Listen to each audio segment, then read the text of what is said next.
The ceremonial first trip abroad of a Canadian Prime Minister is a really big deal. It shows which country that this Prime Minister intends on working with, or just the first conference they happen to attend. Well, I thought to go through all 24 of our Prime Ministers and look at which country they chose to be there first. To start off with our first Prime Minister, Sir John A. Macdonald, I'm actually going to let you guess this one because it's actually really obvious. His first trip abroad as Prime Minister was to the United Kingdom. I don't really think that was any shock. He went there after Confederation to formalize relations between Britain and this semi independent Canadian country and formalize Confederation. However, not every single prime minister has made a trip abroad. This is evident with Alexander Mackenzie, for whom his 5 year reign saw no foreign trips abroad. And that's because he refused to take any, because he was more focused on domestic affairs inside Canada than with foreign affairs, which actually makes sense if you look at the time he came in, which was right before or right after, around the time of the panic, which was, I think that was the one that was called the Great Depression until the 1920s. It was absolutely massive. So, of course, going outside the country would seem quite rude. Sir John Abbott also didn't take a trip abroad, but this was less because he was focused on Canadian affairs, but more so that he didn't have any time to do anything if he really wanted to. Sir John Thompson actually did take a foreign trip abroad, and this was also to the United Kingdom. He attempted to go to the United Kingdom, France, and Italy in order to restore international relations, but he actually ended up just dying in England, in Windsor Castle, no less. Sir Mackenzie Bowell actually did take a trip abroad as well, and this was technically to the United Kingdom, but more specifically to Australia. This was because, well, yes, it was technically still the UK, but the Australian colonies actually had some level of authority. So Prime Minister Bowell went there to discuss trade between Canada and those Australian colonies.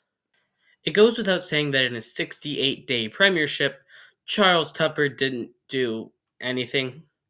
So let's actually go on to Sir Wilfrid Laurier, whose first trip abroad was to the United Kingdom. He went there in 1897 to participate in his first colonial conference and receive a knighthood.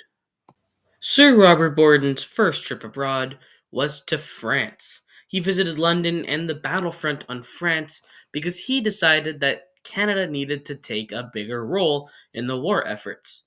Yep, you heard me right. He didn't go on a first trip abroad for 6 years. There is simply no evidence that Arthur Meehan took any trip abroad. But William Lyon Mackenzie King absolutely did take trips abroad. And you might think, oh, his first trip might have been to the United Kingdom, France, or the United States, because, they were all on the same side on World War II. However, his first trip abroad was to Germany.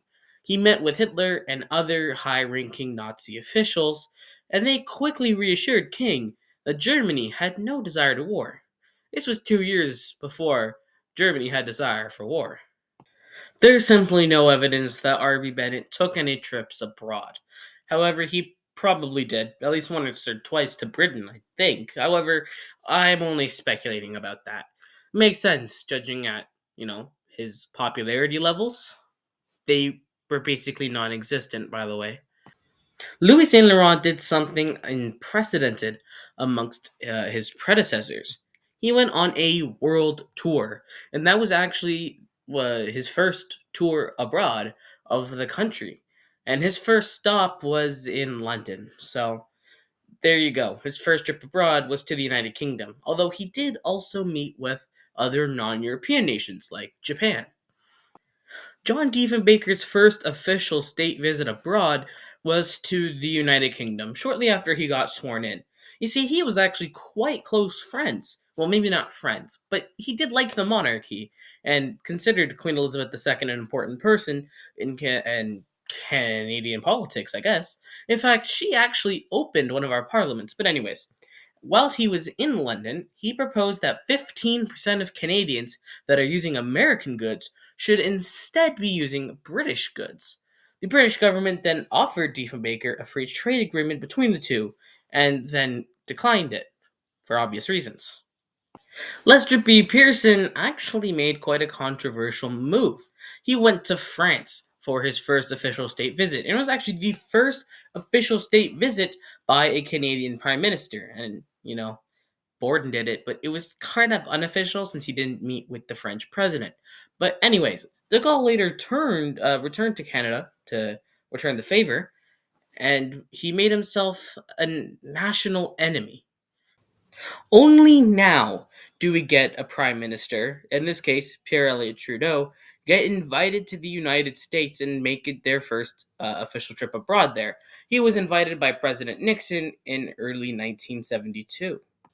Let's knock two of them out with one answer.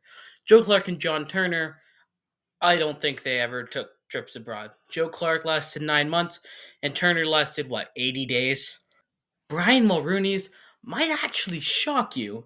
You see, his first foreign trip abroad was to Jamaica because Mulrooney promised to make Canada more prevalent in providing aid to Caribbean islands, including and not limited to Jamaica. Kim Campbell didn't go anywhere. But for Jean Chrétien, my evidence found that he went to America first. That's what it seems like, anyway.